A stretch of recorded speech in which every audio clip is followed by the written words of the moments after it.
Gandang umaga mga kapobre, papunta kaming Balete, Aklan. Naalala nyo yung isa sa mga na-vlog namin noong pandemic pa yun, no? Yes. Pandemic pa. Si Tatay, ano nga anong pangalan niya? Bien. Si Tatay Bien na natulungan namin noong mga unang panahon pa, ay pumunta kami nung nakaraan sa kanilang bahay dahil sira-sira na nga ang aming ay naku, brand out na naman sa bahay. Nag-offline yung ano natin, CCTV notification. Hindi ko na ano sa solar Okay, so pumunta kami doon dahil sira-sira na nga ang aming sofa F-gin man yan, no? Ay nag-order na lang kami ng bangko na yung kahoy ba, kasi gumagawa sila ng mga bangko doon, yung mga furniture doon si Tatay Bien. So pumunta kami doon at ngayon kukunin na namin yung bangko. Maganda na yung sitwasyon niya. Dati, di ba, kahit na pilay-pilay si Tatay Bien, ay gumagawa pa rin siya ng mga bangko, lamisa, ganon. Balikan ninyo yung story niya kung hindi pa ninyo napapanood. Ilalagay ko dito sa description, sa comment section, yung video niya. Hanapin ko po. Kasi dati sobrang kawawa kanyang sitwasyon, and then nung pagpunta namin doon, hindi ko na vlog yun pero natuwa kami dahil mabuti na ang kanyang kalagayan. Bali yun pong sikin niya ay nag-okay na po. Yung paa siki kasi yan dito sa amin medyo medyo nabali yon nung time na yon, dahil sumalpok pala siya sa yun pong gilingan, rolling gilingan na robing gilingan, yung naglilibot-libot na gilingan ng palay. Doon po siya bumangga at medyo nahirapan na maka-recover. Naapektuhan yung kanyang paa po. Pero ngayon ay okay na siya, balik trabaho na rin po siya. So nung pumunta kami doon, talagang grabe. Kasi yun, hindi kami nakapag-message na pupunta kami. Kakatayan pa kami ng manok sana. Sabi ko wag na, kasi nakakahiya naman on the spot. Kasi yung pagpunta namin walang abiso. Sabi niya dapat mag-abiso man kayo para at least makapaganda raw. Parang sobrang kasi siya grateful, no? Si Tatay Bien na yun nga po ay naitampok yun dito sa aming programa noon. So yun po, siguro ay na bilang pagpapasalamat niya. Tsaka po, sa mga gusto magpagawa ng mga bangko, lamisa or furniture, mga pintuan, mga ganon, si Tatay Bien po, expert po dyan. I-message nyo lang po yung anak niya po. Ko dyan mamaya yung Facebook niya. So, mga Aklanon pala. Ano man ang pinagdadaanan ng isang tao, gaano man ito kahirap o kapait, lahat ay malalampasan din, basta't huwag lang mawala ng pag-asa at pananalig sa Panginoon. Huwara ng kasipagan si Tatay Bien ng Balete, Aklan. Pagkakarpentero ang naging pangunahing trabaho ni Tatay Bien. Sa loob ng maraming taon, ito ang ipinambubuhay niya sa kanyang pamilya. Saan ka nag-umpisa tay Pamanday? 1989. Oo.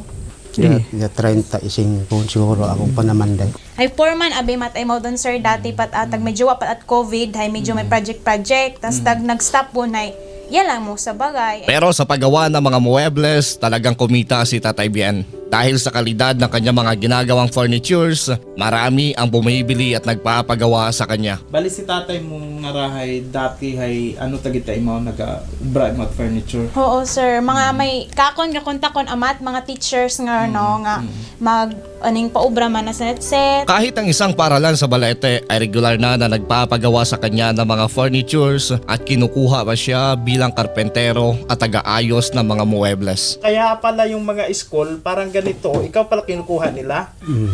na magawa. Lahat yung mga bintana nga ron. Oo. Bali, medyo man maintenance tama na ako una sa eskwelahan nga ron sa Ganda. Aranas. Dahil na din sa kanyang pagsisikap ay nakapagpundar siya ng bahay para sa kanyang pamilya at nakapagpatapos ng mga anak sa kolehiyo. Bali, itong bahay ninyo tayo na pondar mo ito noong sa panahon na malakas yung mga furniture nyo. Teacher din ikaw ngayon? Wa pa kami opening in classes, sir. Ngunit sa isang iglap, nag-iba ang takbo ng kanilang buhay.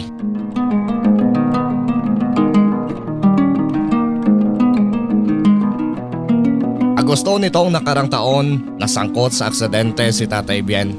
Ko August 22 siguro to. Opo.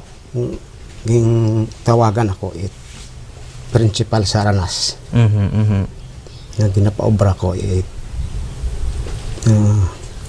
hand washing dahil opening to klase. Hi. Ay nag-adto man ako ron. Ay sa wait materials ay ako nagbakag. Ay nagbalik ako sa Balite ag nagbakay ako materials. Haging karga ko sa tricycle ag nagmotor mata ako pa Aranas.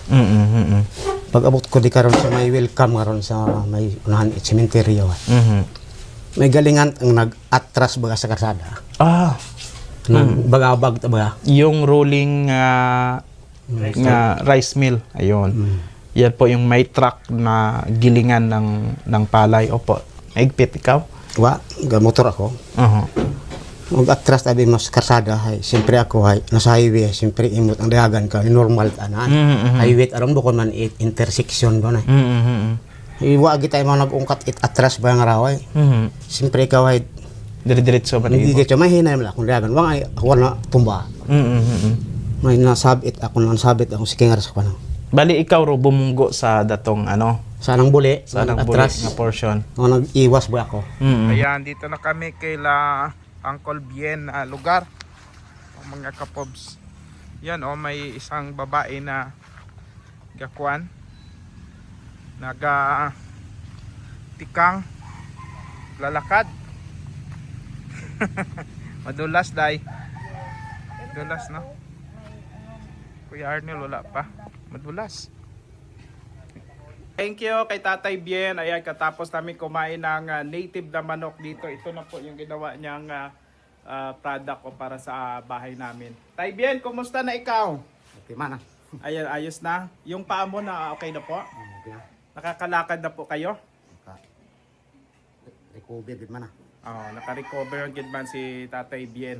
Gwapo si Tatay. Gwapo? Mas gwapo pa sa ako, no?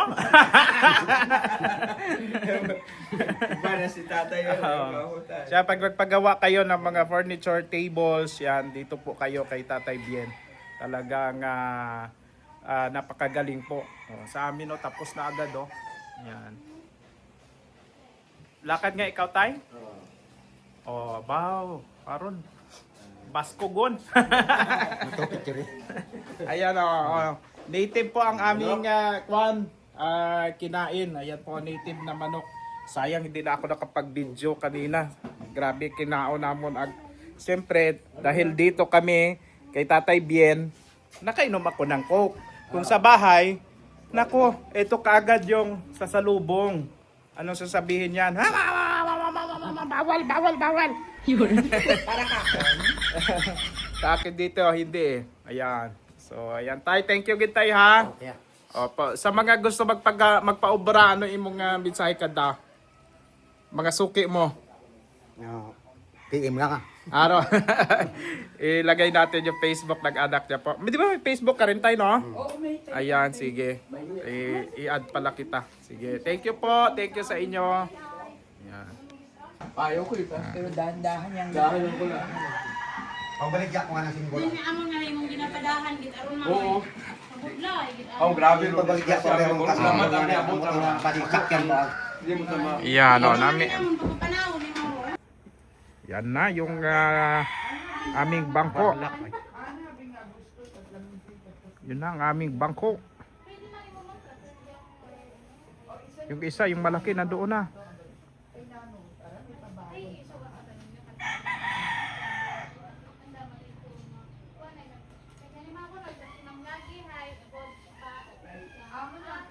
thank you. Salamat. Salamat po. Yan, good health lang pirmi good health. Yan. Sa pinutos pa namin yung yung native na manok ni Uncle. Marami siyang manok dito Thank you po, thank you. Ma'am, thank you sa inyo, thank you. Opo, bye-bye po.